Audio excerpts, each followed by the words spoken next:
Ya, Alhamdulillah kita bersama dengan tetamu kita pada pagi ini bersama dengan Yang Mulia Puan Siti Norina Fauziah binti Saiman merupakan penolong penyunting tingkat 1 Dewan Bahasa dan Pustaka Negara Brunei Darussalam. Jadi Assalamualaikum. Waalaikumsalam warahmatullahi Ya, apa wabarakatuh. khabar pada pagi ini? Sihat? Alhamdulillah sehat. Alhamdulillah. Jadi di kesempatan ini Joy ya, kita mengucapkan selamat menunaikan ibadah puasa. Yes. Dan ini akan kita perkatakan dalam segmen tamu bahasa berkenaan dengan peranan editor ataupun penyunting dalam penerbitan buku. Jadi Puan, mungkin sebagai penolong penyunting tingkat 1 mungkin dapat mengongsikan mukadimah untuk tajuk kita ni dalam segmen tamu bahasa pada pagi ini. Silakan. Okay. Terima kasih terlebih dahulu. Saya ingin mengucapkan banyak-banyak terima kasih kepada Rampai Pagi kerana berkesudian menerima saya selaku undangan tamu bahasa pada hari ini. Yang ingin saya ajukan ialah mengenai topik peranan editor dalam penerbitan buku. Tapi untuk sesi ini khusus kepada peranan editor di Dewan Bahasa dan Pustaka ya. Sebab Dewan Bahasa dan Pustaka juga banyak menerima kunjungan daripada orang luar ingin mengetahui apa saja perkhidmatan yang ada di Dewan Bahasa dan Pustaka. Jadi salah satunya ialah penerbitan buku. Jadi saya terus kepada mukadimah saya mengenai Dewan Bahasa. Dewan Bahasa dan Pustaka Brunei atau DBP yang merupakan organisasi yang berperanan dalam mempromosikan bahasa dan kesusastraan Melayu. Jadi salah satu upaya Dewan Bahasa dan Pustaka untuk mempromosikan bahasa dan kesusastraan Melayu ini adalah dengan menerbitkan buku. Buku yang bermutu tinggi terutamanya dalam bahasa Melayu. Jadi bermula dari tertubuhnya Dewan Bahasa dan Pustaka sehingga kini, DBP terus komited meningkatkan kualiti dan kuantiti penerbitan buku dalam bahasa Melayu dengan mengambil kira perkembangan dan keperluan masyarakat. Dewan Bahasa dan Pustaka juga menerbitkan pelbagai jenis buku kreatif dan non-kreatif dalam bahasa Melayu seperti buku teks, buku rujukan, buku ilmiah, buku kanak-kanak, termasuk juga buku fiksyen yang mempromosikan budaya dan nilai tempatan Brunei. Jadi melalui penerbitan buku ini, DBP sangat berharap ia akan dapat membantu memperkaya khazanah bahasa Melayu dan mengembangkan sastra Melayu di Brunei. Jadi dan seterusnya sekaligus ia akan dapat meningkatkan minat membaca dan kesedaran tentang kepentingan bahasa Melayu dalam kalangan orang ramai serta menggalakkan budaya membaca di Brunei. Jadi ada orang bertanya juga ingin mengetahui mengenai khidmat penerbitan buku di Dewan Bahasa dan Pustaka. Sebenarnya Dewan Bahasa ada menyediakan 2 jenis khidmat penerbitan buku, iaitu yang pertama khidmat penerbitan buku biaya sendiri dan yang kedua khidmat penerbitan buku biasa atau buku bukan biaya sendiri. Jadi beza antara keduanya cuma dari segi kos. Macam yang pertama biaya sendiri itu penulis akan membayar sebanyak $300 Brunei bagi membayar perkhidmatan. Tapi belum masuk kos percetakan. Yang satu lagi tanpa ada mengeluarkan kos bayaran. Okay, itu sejarah bezanya. Walaupun terdapat 2 perbezaan jenis ini, ia tetap melalui proses penerbitan yang sama. Okay, ia akan melalui beberapa peringkat. Yang pertama, penilaian. Kedua, penyuntingan. Kemudian ia akan diatur huruf. Setelah itu akan melalui peringkat penyemakan. Dan seterusnya penyediaan hiasan kulit luar ataupun kulit buku letua dan penyemakan dami dan barulah ia akan terbit. Jadi ini bermakna bagi penulis yang ingin menghantar karyanya ia akan terus terbit. Jadi akan melalui peringkat yang saya nyatakan sebentar tadi. Jadi biasanya yang terlibat di Dewan Bahasa yang terlibat untuk proses penerbitan buku ini sebenarnya banyak. Jadi kalau dalam jabatan sudah tentulah editor sendiri, kemudian ia akan melibatkan pengatur huruf atau pereka letak, dan seterusnya ada penyemak dan pelukis itu sendiri. Kalau luar jabatan, paling utama tentulah penulis itu sendiri kan. Betul. Dan kemudian kalau untuk percetakan, Dewan Bahasa akan melibatkan syarikat-syarikat percetakan yang akan dilantik oleh Dewan Bahasa dan Pustaka itu sendiri. Okey. Balik kepada tajuk kita mengenai peranan editor dalam penerbitan buku. Jadi seperti yang saya nyatakan sebelum ini, editor memainkan peranan penting pada setiap peringkat yang saya nyatakan tadi itu. Kalau dalam peringkat penilaian, editor ia akan berperanan sebagai penilai awal. Jadi dalam hal ini, penilaian awal ini ia dibuat oleh editor bagi melihat potensi sama ada karya itu sesuai untuk diterbitkan, tidak sesuai ataupun perlu perbaikan. Jadi editor akan membuat satu laporan. Laporan ini ia sebenarnya seperti satu sokongan atau rekomendasi ya. Jadi laporan itu kemudian akan dihadapkan kepada ahli jawatan kuasa tertinggi yang akan memutuskan lagi. Jadi editor ini peranannya menyokong, membuat sokongan di sana. Jadi kalau sekiranya karya itu sesuai terbit, tentunya ia akan terus melalui proses penyuntingan. Kemudian kalau tidak sesuai terbit, manuskrip itu akan dikembalikan kepada penulis dan jika perlu perbaikan, manuskrip itu dikembalikan juga, tetapi editor akan memberikan maklum balas kepada penulis untuk dan di dalam maklum balas itu editor akan membincangkan isu-isu yang ditemui. Tapi lebih baik biasanya editor akan berjumpa dengan penulis secara bersemuka. Jadi lebih mesra. Betul. Lebih mesra. Jadi dalam sewaktu perbincangan itu, editor akan memberi nasihat mengenai cara untuk memperbaikinya dan memberi cadangan bahagian mana yang perlu ditambah, bahagian mana yang perlu dihapuskan. Jadi dalam hal ini editor perlu ada kerjasama rapat dengan penulis agar memudahkan proses kerja seterusnya. Seterusnya, kalau dalam peringkat penyuntingan, editor ia akan berperanan sebagai penyunting. Dalam hal ini, editor akan memeriksa dan menyunting kandungan manuskrip secara keseluruhan. Ini termasuklah pada kesesuaian bahasa, sasaran pembacanya, jadi kesalahan tata bahasa. Dan walau bagaimanapun, ada terdapat perbezaan penyuntingan bagi karya kreatif dan non-kreatif. Jadi editor itu harus ada pengetahuan bukan saja dalam penguasaan bahasa Melayu ataupun tata bahasa, tetapi editor itu juga perlu ada pengetahuan dalam bidang ilmu sastra. Walau bagaimanapun, Dewan Bahasa ini juga ada menerima bahan yang bukan bahasa dan bukan sastra. Jadi dalam hal ini, editor juga perlu ada pengetahuan yang luas dalam pelbagai ilmu. Jadi ini akan memudahkan penyunting itu sendiri menyunting manuskrip yang pelbagai topik.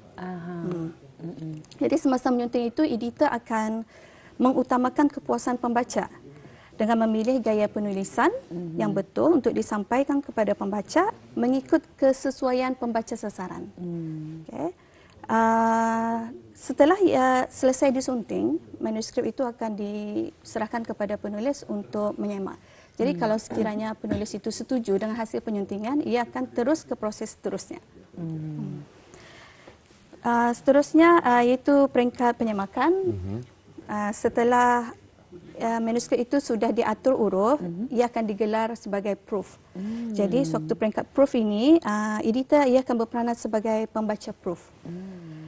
Tugas utama pembaca proof ini ialah menyemak manuskrip yang telah diperbetulkan sebelum buku tersebut dicetak, dan matlamatnya adalah untuk memastikan manuskrip itu bebas daripada kesalahan, terutama dari segi ejaan, tata bahasa dan seumpamanya.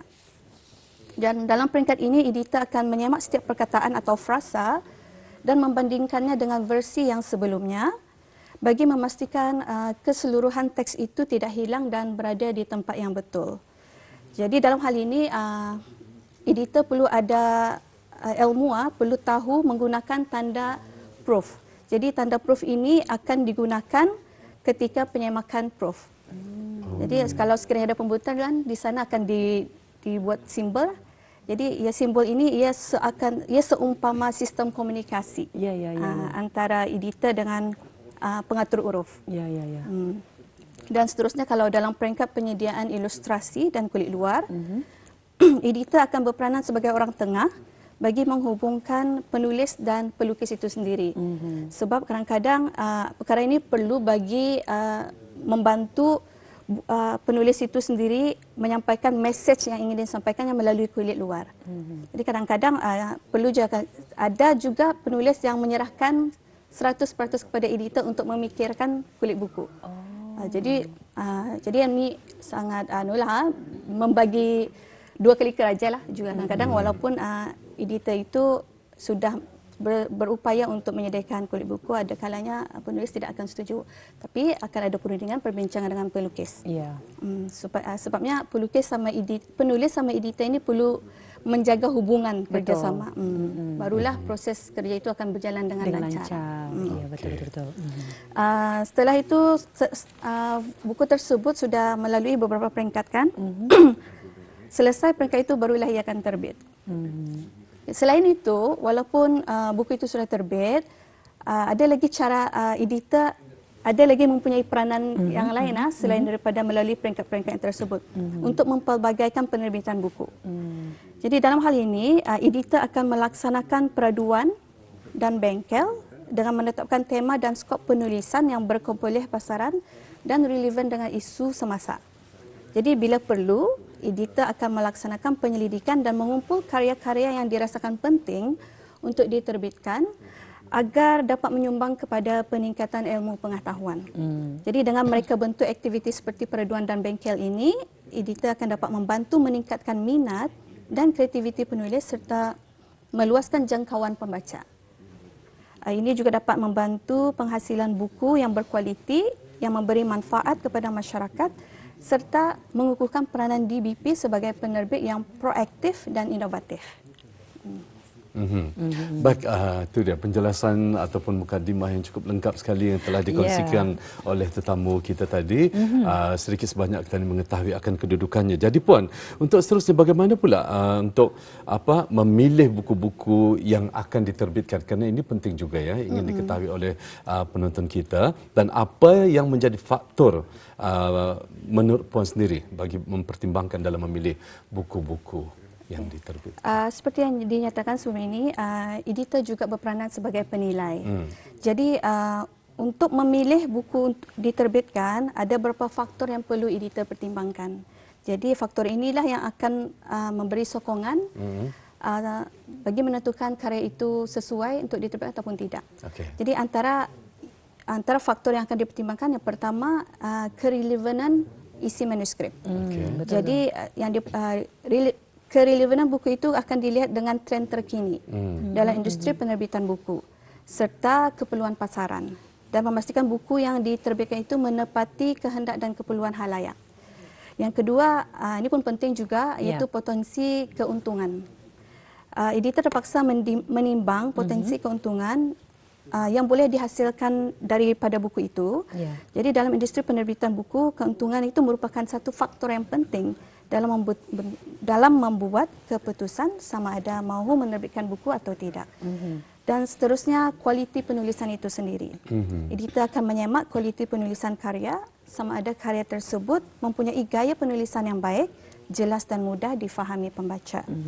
Selain itu, editor juga akan memberi perhatian kepada perincian seperti tata bahasa, ejaan dan kesalahan lain. Jadi kalau tata bahasa ejaan ini biasanya tertumpu kepada bahan non-kreatif. Seterusnya, yang diambil kira ialah potensi sama ada buku itu akan mempengaruhi pembaca. Editor menganggap potensi buku itu perlu ada sifat mempengaruhi pembaca. Jadi buku yang mempunyai message yang kuat dan memberi inspirasi kepada pembaca dan memberi impak kepada pembaca, jadi ini akan diambil kira juga. Seterusnya, dilihat buku itu adakah ia akan mempunyai potensi untuk memperoleh anugerah. Jadi dengan ada potensi ini, sudah setentunya akan boleh menambah nilai dan meningkatkan jualan buku. Dan selain faktor yang saya nyatakan itu, yang paling penting editor akan mempertimbangkan keserasian antara buku dan penerbit. Contohnya di sini, editor perlu memastikan buku tersebut menepati dengan visi dan misi Dewan Bahasa, iaitu tidak ada unsur-unsur sensitif, tidak bercanggah daripada agama Islam dan amalan Melayu Islam Beraja itu. Ya, alhamdulillah. Jadi kenapa ni Puan sebenarnya penyuntingan buku karya kreatif dan non kreatif ini berbeza, dan kita selanjutnya juga ingin bertanyakan apa yang akan dilakukan jika editor ataupun penyunting jika sekiranya memiliki perbezaan pendapat dengan penulis tentang isi buku yang akan diterbitkan ini Puan. Menjawab mengenai perbezaan penyuntingan buku kreatif dan buku bukan kreatif, dalam hal ini karya kreatif seperti fiksyen, puisi dan drama, ia selalunya mempunyai kelonggaran dalam berbahasa kerana matlamat karya kreatif itu sendiri iaitu untuk meluahkan idea, meluahkan emosi dan pengalaman melalui penggunaan bahasa secara kreatif dan eksperimen. Jadi bahasa yang digunakan dalam karya kreatif selalunya ia tidak terikat dengan peraturan tata bahasa atau format standard yang ketat kerana karya kreatif ingin menyatakan suatu konsep atau idea dengan cara yang lebih bebas. Dan untuk menyunting karya kreatif ini, editor perlu cenderung menumpukan pada plot, perwatakan dan kejelasan ekspresi dan nuansa emosi yang diinginkan oleh penulis. Jadi kalau dari segi bahasa, editor selalunya akan membetulkan kesalahan ejaan tanpa mengubah gaya atau nada yang penulis inginkan. Tambahan lagi, karya kreatif ini ia ada mempunyai licentia poetica.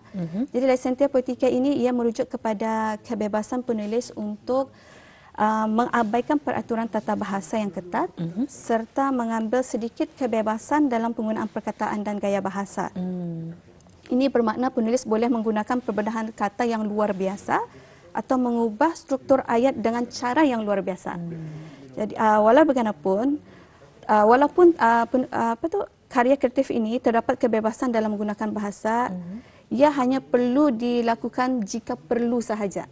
Ia tidak boleh suka hati juga. Jadi editor perlu ada ilmu mengenai licentia poetica ini juga. Tapi kalau buku bukan kreatif seperti buku teks, buku panduan, penyuntingan itu ia lebih cenderung kepada fakta, maklumat dan pengetahuan yang tepat.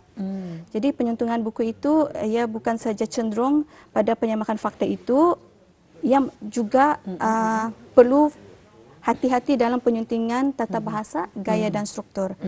Jadi penyuntingan buku bukan kreatif ini ialah memastikan maklumat yang dibentangkan dalam buku itu mudah difahami, pembaca dan kekal tepat serta konsisten dengan maklumat semasa dan piawaian sendiri. Okay, kalau sekiranya terdapat perselisihan pendapat antara penulis dan editor, jadi tadi pun kami perlu ada kerjasama antara editor dan penulis sebab ia amat penting. Kedua-dua ini mempunyai peranan yang penting yang saling melengkapi untuk mencipta buku yang berkualiti tinggi dan menarik. Jadi editor akan membantu penulis membentukkan kesilapan tata bahasa, gaya, struktur dan kandungan. Jadi kerjasama yang baik antara editor dan pengarang juga boleh membantu mempercepatkan proses penerbitan. Jadi sekiranya ada timbul perbezaan itu, sudah tentulah akan membuat secara bersemuka, perjumpaan secara bersemuka dan editor akan menerangkan kenapa perkara ini perlu menjadi sedemikian. Jadi akan ada unsur kerjasama di sana, jadi ia akan mudah. Kalau ada perselisihan pendapat, dua-dua akan membentangkan kenapa sehinggalah ia selesai dan mendapat kesepakatan antara keduanya. Ya. Baik, mungkin untuk mengakhiri buat bicara kita pada pagi ini Puan mungkin kalau menurut Puan sendiri bagaimana untuk mendapatkan khidmat penerbitan buku di Dewan Bahasa dan Pustaka, sedikit penjelasan. Untuk mendapatkan khidmat BIS kita atau siapa yang berminat boleh datang ke Dewan Bahasa dan Pustaka di lapangan terbang ataupun boleh melayari laman sesawang DBP sendiri iaitu www.dbp.gov.bn atau melalui Facebook Dewan Bahasa dan Pustaka Brunei. Kalau lebih mudah lagi melalui Instagram DBP Brunei. Itu saja. Alhamdulillah. Puan, kita ucapkan terima kasih kepada Puan Siti Norena Fauziah binti Saiman, merupakan penolong penyunting tingkat 1 dari Dewan Bahasa dan Pustaka Negara Brunei Darussalam. Terima kasih sekali lagi ya Puan. Terima kasih juga. Jadi insyaAllah kita akan berjumpa lagi. Assalamualaikum warahmatullahi wabarakatuh. Waalaikumsalam.